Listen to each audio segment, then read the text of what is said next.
All right then. Yeah, hi, I'm Alex, one of the engineers at Vaticle that built TypeDB.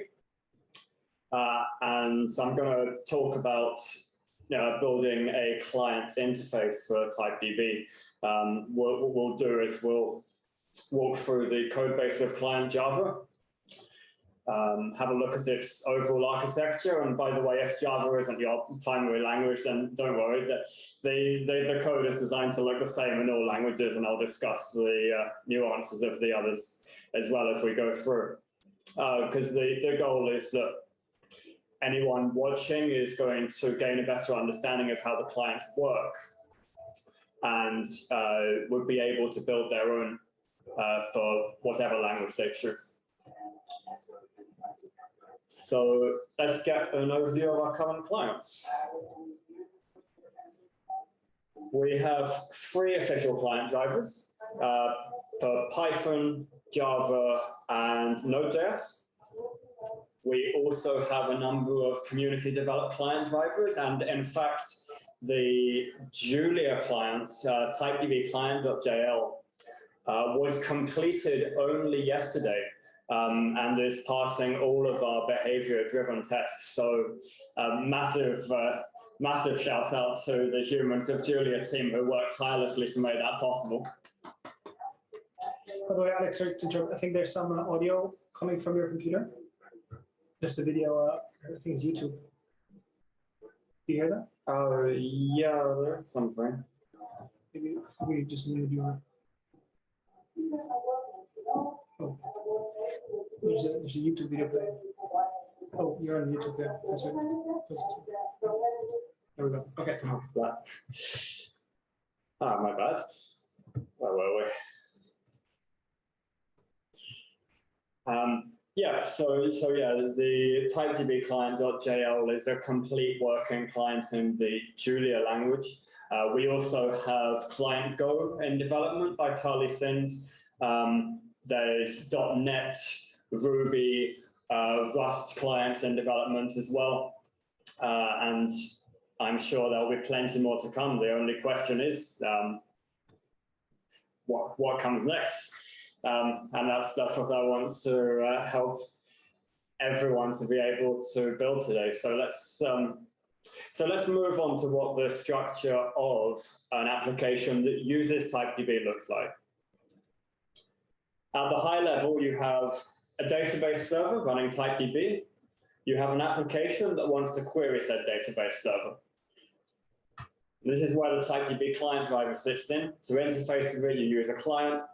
The client communicates with the server over the network over a protocol named gRPC.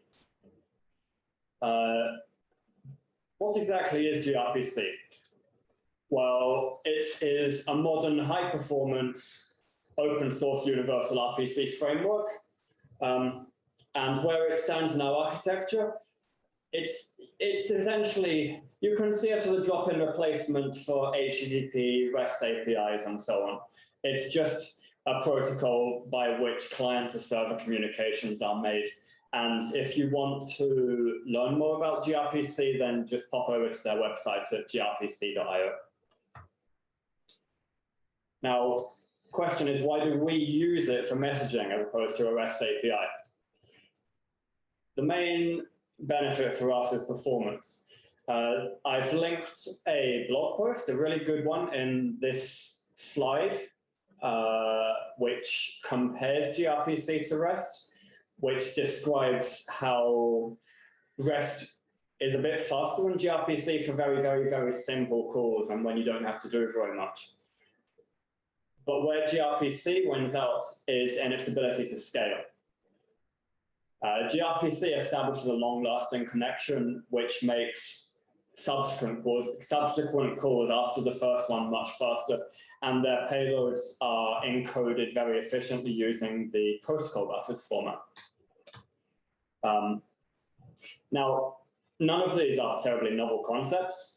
A long-lasting connection can also be achieved via WebSockets. You can use gzip compression to optimize your payload size. The reason we use gRPC in place of those is because it stops us having to think about any of those things. And on top of that, we think that the developer experience is pretty nice when using it. As you might have guessed, strong typing is a pretty big thing for us. And gRPC and the protocol buffer format specifically help to deliver that. Every field that is serialized and sent over the network has to be given some type, and that can be one of these primitive types. Like in this example, we see string, Boolean, int, and what that represents is the encoding of a TypeDB attribute value. Those are the simple types. You can also have composite types like whole messages that contain various different fields of this type, and so you can build up a complex message that contains lots of different fields, and we'll shortly go into how we actually do that to send full client requests, full query requests and query responses back across the network. When we actually use gRPC in our application, we find ourselves using a lot of these functions here. So the functions we have on our screen here are basically different kinds of protocol messages that might be sent to a TypeDB server.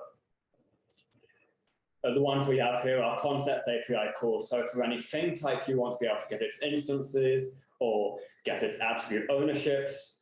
And we've encoded these using protobuf messages named appropriately, thing type get instances rec, thing type get owns rec, and so on. The one we're using in this particular method that I've highlighted in the example is thing type get instances rec. Now, if you want to see how that maps onto our protocol buffer definitions, then basically you can follow through the code.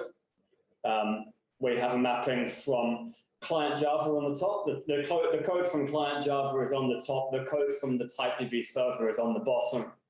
And the client Java code is for sending the request. The TypeDB code is for handling that request and returning a response. And as you can see, we've basically, you can look up, but by the name thing type get instances rec, you can look up the matching case statement from our server code. And using that, like if you were to go through our client code and want to know, hey, well, in TypeDB, how is this actually implemented? Then you can follow through to our TypeDB source code and just match up the name, and you can find the implementation of that and dive deeper into, say, how it might be implemented in the graph traversal, for instance. Anyways, this diagram is the overall package structure of client Java.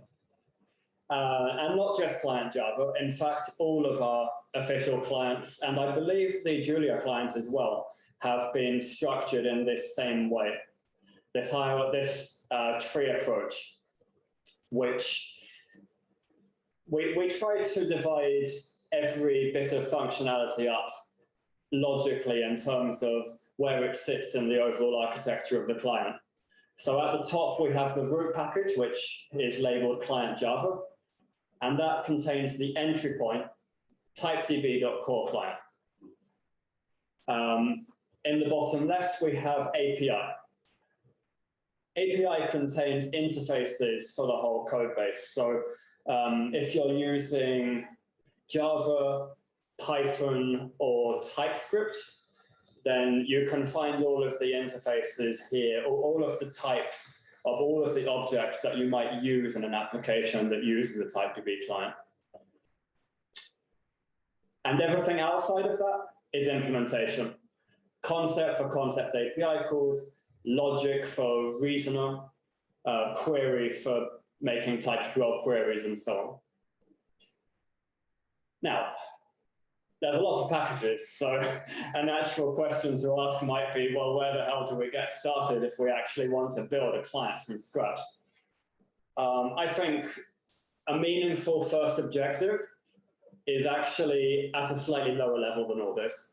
We just want to make a simple gRPC call to our server and verify that we get a response back. In our client, that's handled in the core package. So we're going to begin there. The entry point of all of our TypeDB clients is the same, typedb.core-client. And to that, you pass the server address. The important lines to look at here are where we create the gRPC channel and the service stub. So we have this code, managed channel builder, use plain text, TypeDB stub.core. And what is all that doing? What that does is that's what sets up the initial connection to the server. And once we have that initial connection set up, then we can execute any methods on it. So this particular bit of code, it's going to look slightly different in every language because this isn't really like TypeDB's code, but it's actually gRPC's code. And if you head over to the gRPC docs, and it's very important to read these for whatever language you're in. They support a lot of languages. Like besides the ones that we use, they have C#, C++, some functional languages, and many more. So just go to the docs, and it will explain how you set up a client, how you set up the initial connection, and make individual and streamed requests.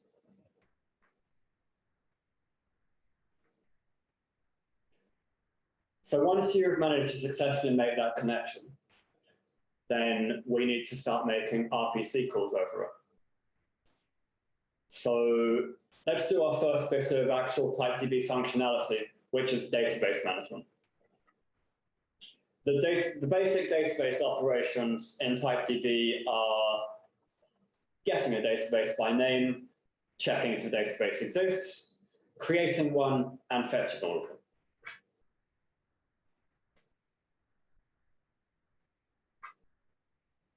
And if you go to the protocol, that is TypeDB protocol, then each of these methods from the database manager interface is listed as a matching method in the TypeDB core service.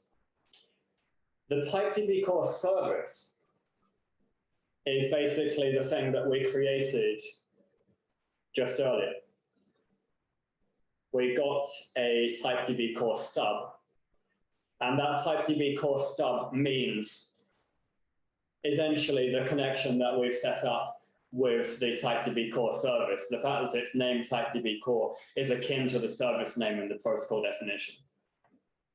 And when we create an instance of that TypeDB core stub, and we view the methods on it, that's where we get the Java methods. And these are the Java equivalents of those protocol methods from that core service.proto. So again, depending on your language, the protocol buffer files, like that service TypeDB core, RPC databases, contains, etc., all of those get compiled into generated source files for your language. The generated Java source file for our protocol buffers is something like 15,000 lines long, so I wouldn't recommend trying to read it by hand, but it does contain all of these methods that have been declared in our protocol services, including delete database, get all databases, and create a new one. So if we go here, type in blocking stub.databases create, run that, and you should be able to already create a database on your TypeDB server. So that's really it. Like once that's set up, then the next step is just to get onto more exciting things like running queries. And I'm going to get onto that now. In order to run a query in a TypeDB database, we do need to open a session and a transaction of the appropriate types first. And by appropriate types, I mean we have schema sessions and data sessions. You're not allowed to modify the schema if you're in a data session. A session is basically a long-lasting tunnel from client to database. We have just two simple RPC calls to handle session management, which are open and close. But there is one other important method on sessions that clients need to be concerned about, because sessions do consume server resources.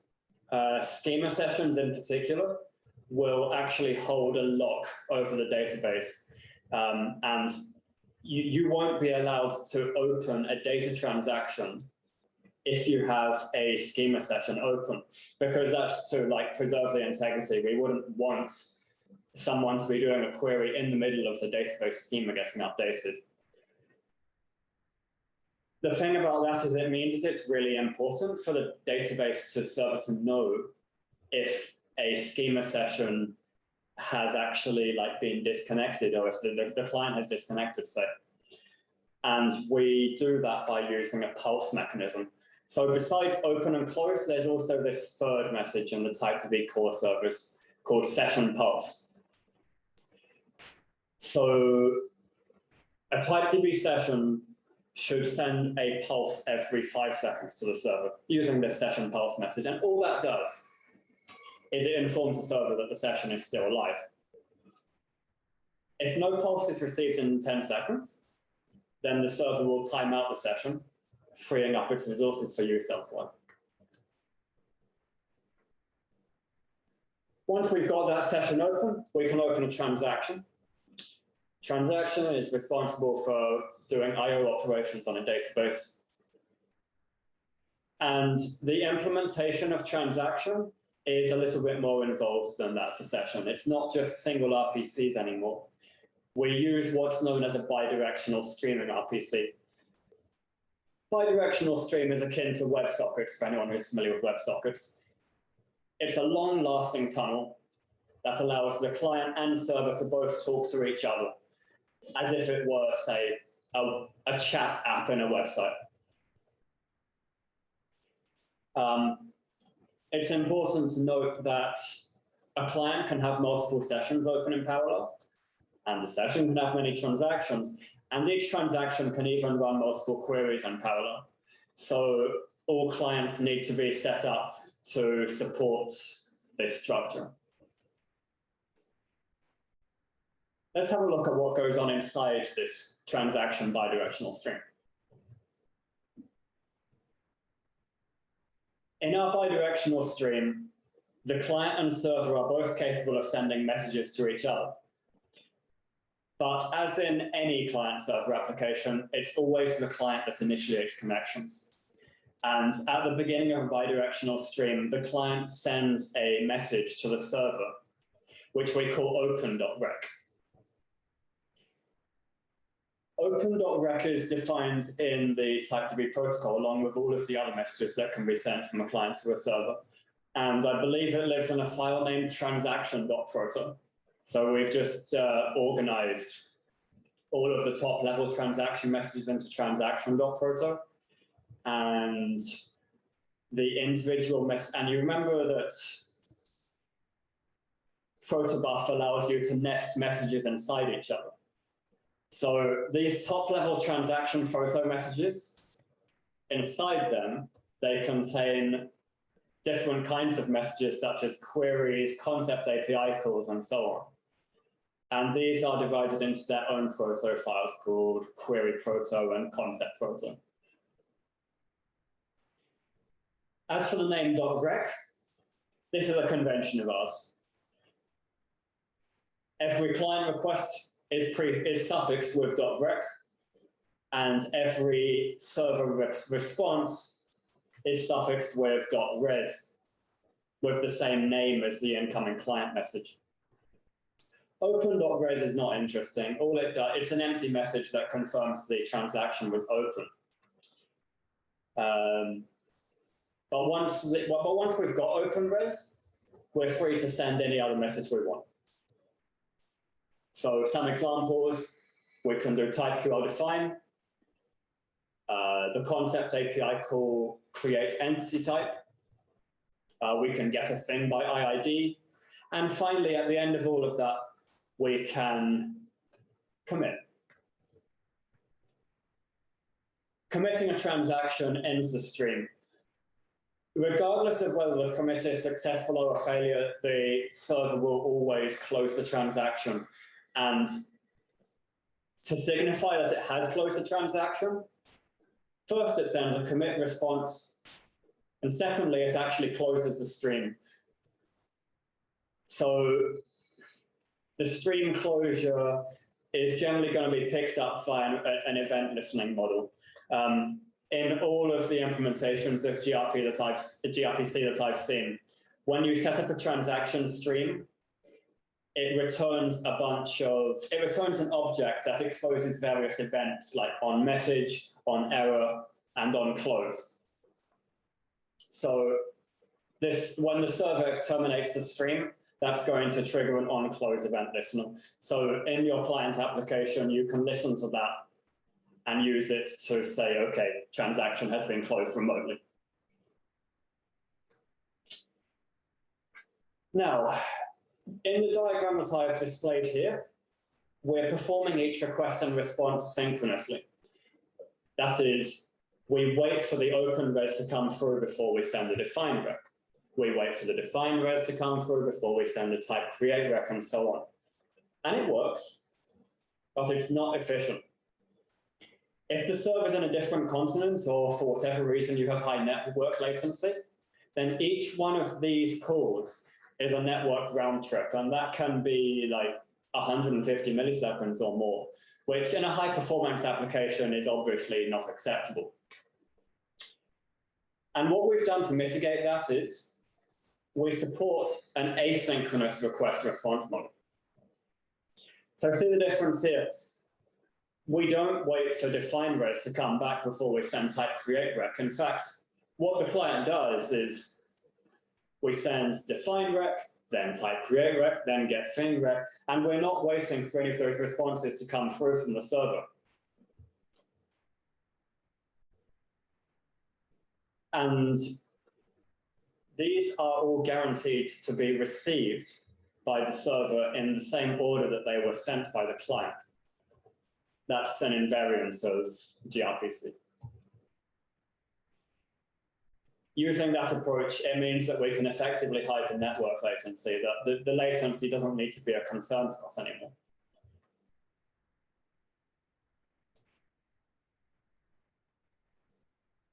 Another kind of request you can do, besides single request and single response, is streams. So this is not to be confused with bidirectional streams. They're actually different concepts. It's a stream within a stream, if you like.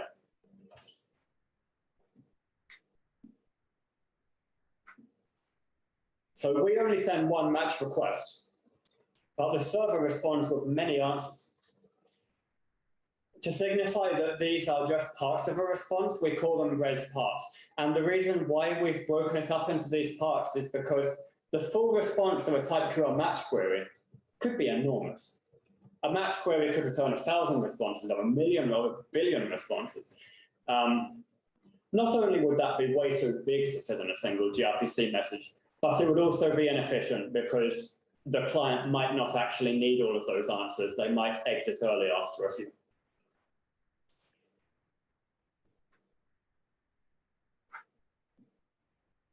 Now, we could just go ahead and stream the entire set of answers back to the client in one go.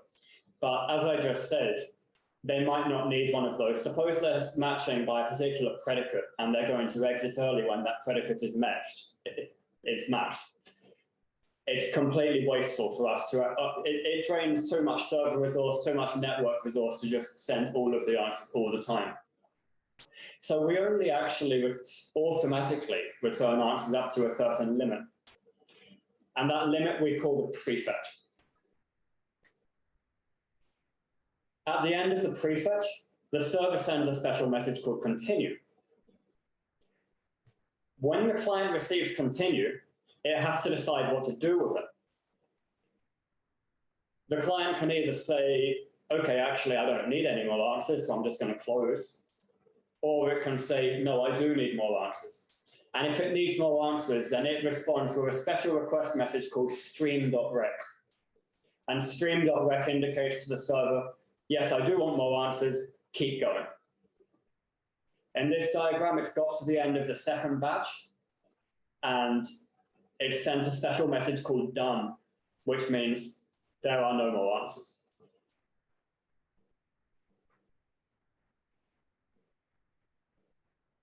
Because there are no more answers, the client says, okay, we're done. And it's chosen to close the transaction. Now, note that there isn't a close.rec. This is intentional because, as mentioned earlier, to close a bidirectional stream, all you need to do is close it over gRPC. And so that's exactly what the client does here. When in client Java, for instance, you call transaction.close, what that actually does is it just shuts down the stream. And then the server realizes, oh, well, the stream shut down, so the transaction must be closed. For the next point, let's get on to how the responses are actually collected on the client side. So we have a specific architecture for this. The reason why it needs a proper architecture is largely because we support concurrent queries. Within one transaction, you can have multiple queries running in parallel, and yet the answers are all sent down the same gRPC stream. So we need some means of differentiating them, some means of knowing which answers corresponds to which query. So when we make a request, we create a response collector, essentially a bucket that holds responses for that query. Now, the server may send, we may have 3 queries going concurrently. The server may send answers to query 2, and then some answers to query 1, and then some more answers to query 2. And by creating these buckets on the client side, we're able to simply drop those answers into the relevant buckets. And if you're familiar with any kind of like queue structure from your language, the user is then able to drain these queues to get the answers to the different queries that they made.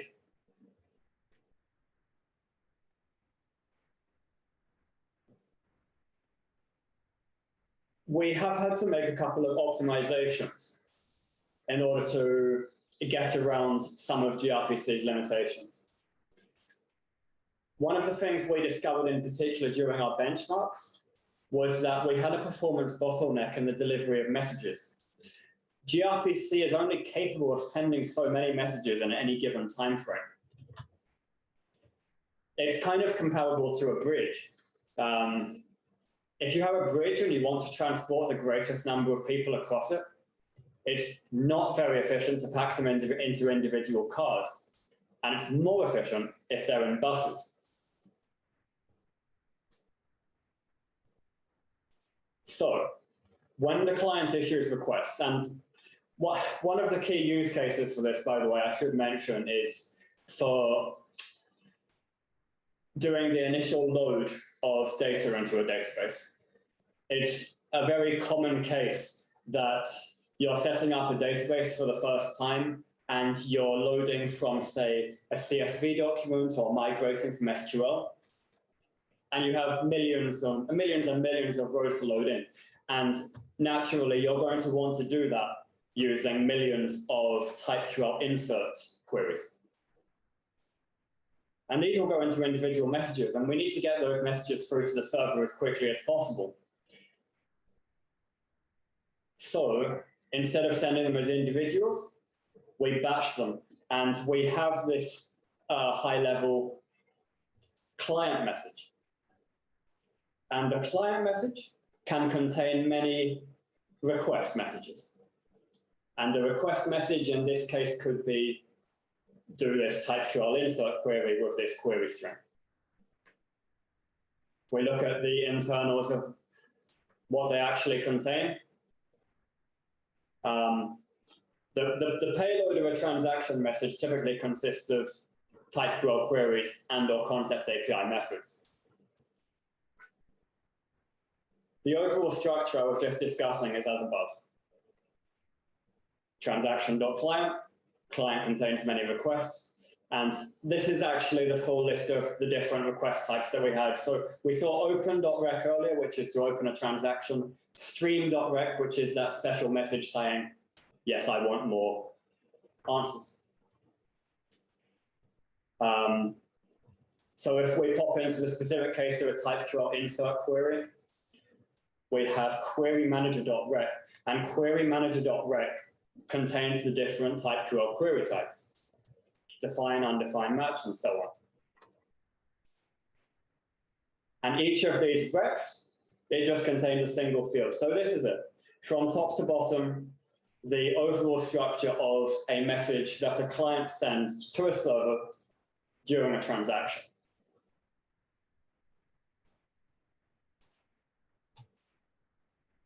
Now, define doesn't return anything interesting. As we see, we have define.rec and the matching define.res, which is the server response. In the request message, we just have the query string. The response, nothing interesting at all.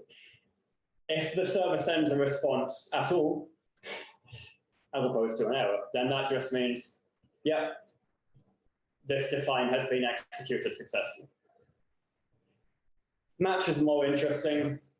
It returns a repeated concept map, and what that means is essentially it's a list or array of concept maps. If you go to our docs, you can find the return types of all of our different query types. An important thing to note is they all use data structures that support asynchronicity straight out of the box. So in Java, so for the match query example, in Java you have native stream. In Python you have iterator. In JavaScript you also have you have async iterators which you can iterate over using for await.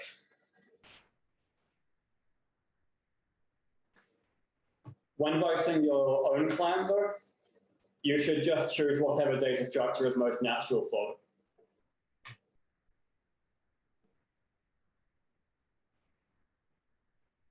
Let's take a look at the answers that we get back from these match queries. So as you recall, the answer type of match is a stream or iterator of concept map.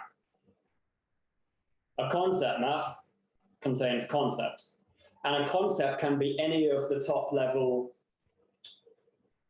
TypeDB concepts, entities, attributes, relations, as well as the schema concepts, entity type, attribute type, relation type, and roles. In each of our clients, we do follow a pretty strict OOP structure where each of these things in this diagram is represented by its own class. So everything that's lower down inherits all the methods of the things above it. So for example, on thing, you can get the internal ID. On attribute, you can additionally get the value.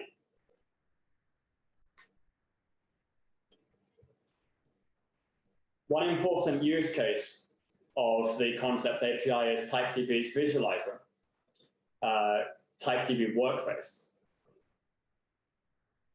When you double click on one of the nodes in Workspace, it loads all of its linked relations, and it does so using the concept API. So in this example, I show a large network of concepts that are connected together, and Workspace is able to figure out how they're connected by doing concept API calls on each node.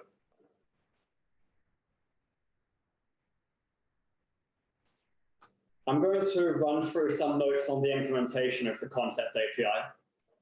The source code for the concept API is pretty long, and that's largely because it has a lot of methods. I've attached the getInstances method as an example, and this method is only 3 lines long because it actually does nothing interesting at all. All it does is it takes your data structure in Java, serializes it as a protocol buffers message, and then sends that straight off to the server.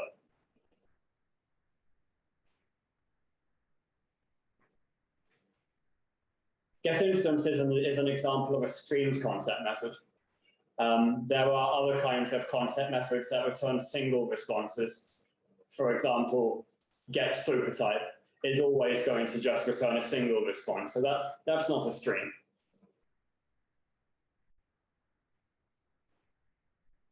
All concepts need an identifier.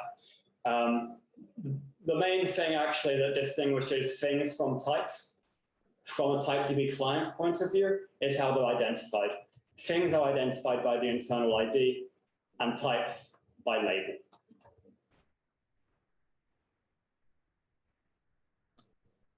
Because of the very large number of things going on, we do recommend using our behavior spec when it comes to writing tests, because the concept API has a lot of methods. Like there's well over 100 methods in them, and they're all responsible for a lot of different functionalities. So in order to enable ourselves to test all of our clients in a unified way, we have a behavior spec using a test syntax named Gherkin. In Gherkin, tests consist of a number of named steps. So if you want to run the tests in a new client, instead of writing out all of the tests yourself, all you do is you implement the steps that are detailed in our behavior spec. And it does take some effort, but on the long run, it saves a lot of time because you don't need to write your own tests at all.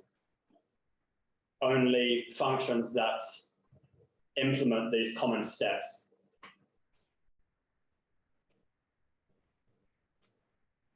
We've gone through all the bits and pieces of a TypeDB client now. Besides query, concept API, transaction, and database, that's all there is to it. TypeDB cluster does have a couple of extra things.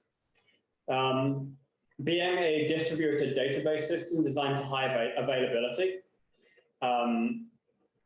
a cluster client is able to connect to multiple servers at once. And those servers, which we call cluster nodes, they communicate internally to form a consensus when running queries.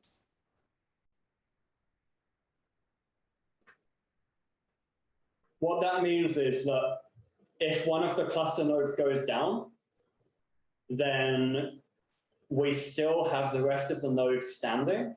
And as long as we still have a majority of nodes alive, then they're able to communicate amongst themselves to determine that, yes, this answer to the query you asked for is indeed valid. From the client's point of view, what does it need to do when there is the event of a failure? Under the hood, a cluster client actually creates one core client for every cluster node.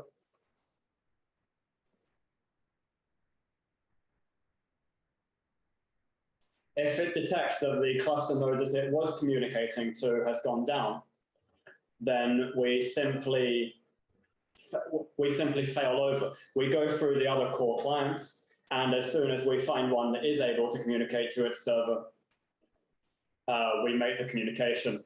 And by doing so, the client is able to recover from the failure and continue running seamlessly.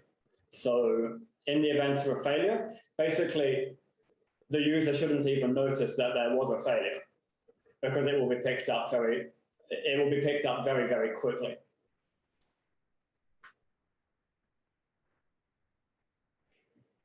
That's pretty much all I have to say about building a TypeDB client.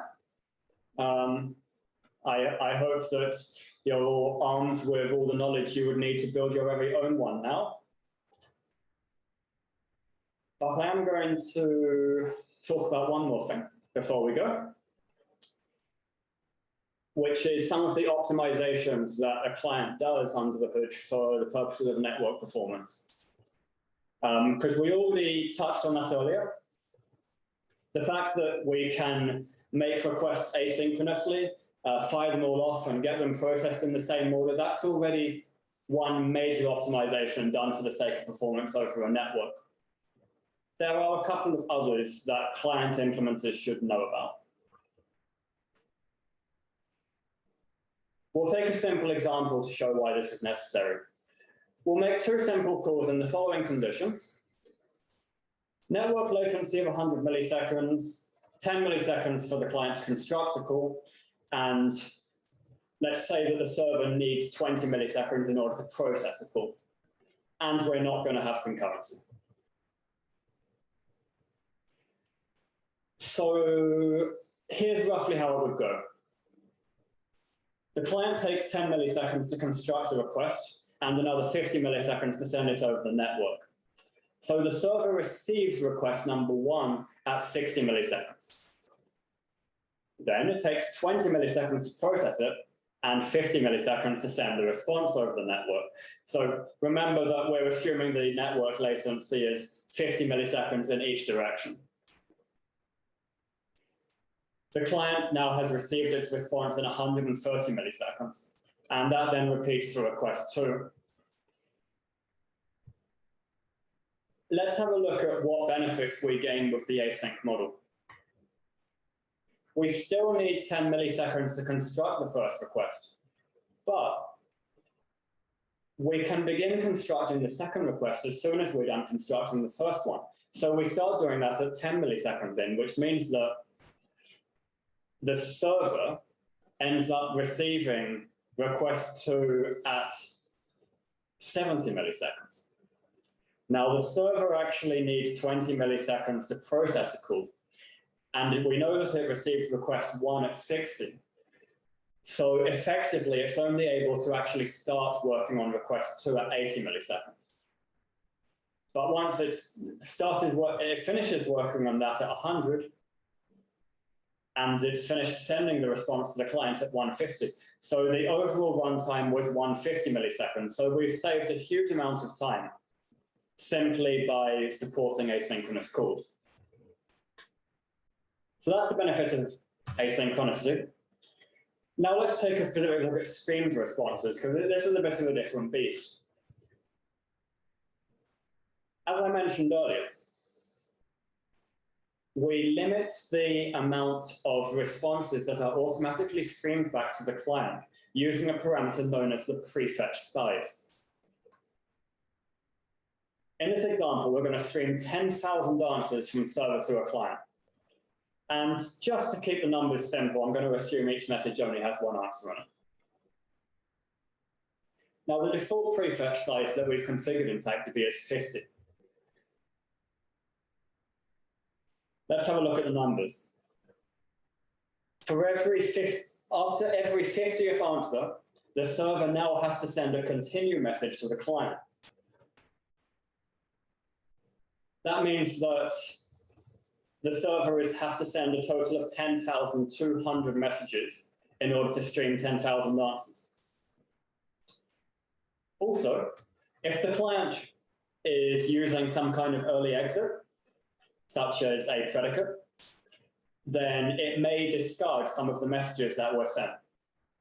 In this case, because the prefetch size is 50, up to 49 of those messages could be simply discarded by the client, which I call the maximum redundancy. We could avoid redundancy by using a prefetch size of 1. But if we use prefetch size 1, that means that the server has to send a continue message after every single answer for a total of 20,000 messages, which is significantly less efficient than with prefetch size of 50. What if we go to the other end of the spectrum? We could go for a prefetch size of 10,000, meaning that we send the lowest number of total messages at just 10,001. But there is a huge level of potential redundancy, i.e. wasted work here, in that the client could, in theory, exit after just one, leaving 9999 redundant messages.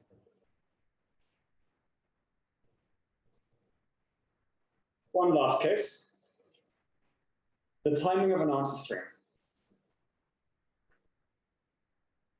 The conditions for this case will be 100 milliseconds network latency again. I'll use a prefetch size of 10. Yes, the default is 50, but 10 is a slightly rounder number and easier to reason over, so I'm using 10. And we're going to assume that the server's computation time here is 5 milliseconds per answer. So at 0 milliseconds, the client sends a query. So I don't include that in the diagram here because otherwise it would have too many elements. The only thing that's in this diagram here is when the answers are computed and when the client receives them. So the client sent the query at 0 milliseconds. It takes 50 milliseconds to reach the server. Now, that means that from 50 to 100 milliseconds, the server is busy computing and immediately sending the first 10 answers of this query. And after the 10th answer, it immediately sends a continue message. Now, we have 50 milliseconds downstream latency, so the client starts receiving those messages at 100 milliseconds. At 150, it sees continued, and it responds with stream.rec to get more.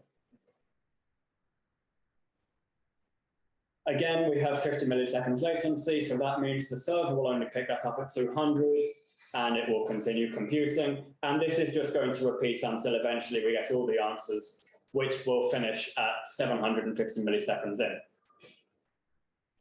Pretty slow, right? How can we do better?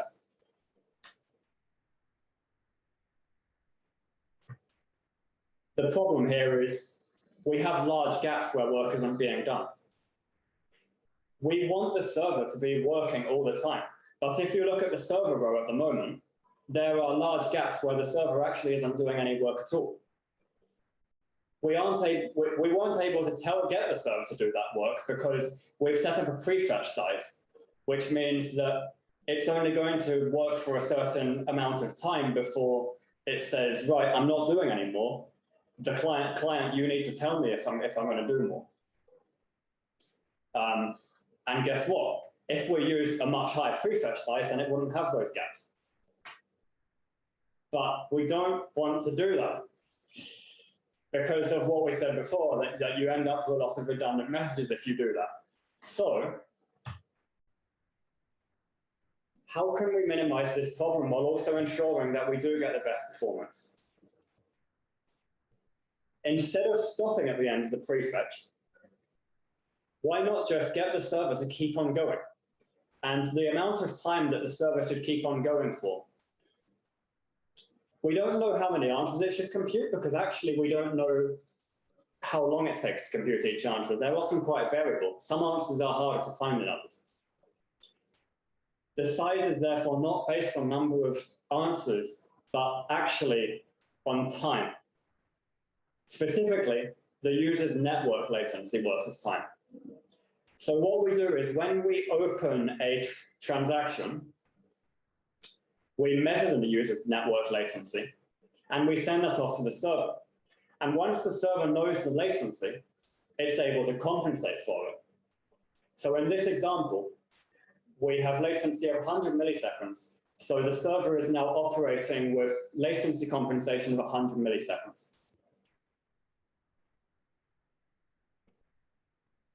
And here's the effect. Now that the server knows that it should go on working for another 100 milliseconds, it's able to start computing at 50 milliseconds as before. And then even before it gets anything else from the client, it just keeps on working. It keeps on computing those answers and sending them over to the client. So by the time it's done with the compensation, which is at 200 milliseconds, it has picked up the stream request from the client, the next stream request. And because it's got that request, it's like, oh, okay, so I need to keep on working.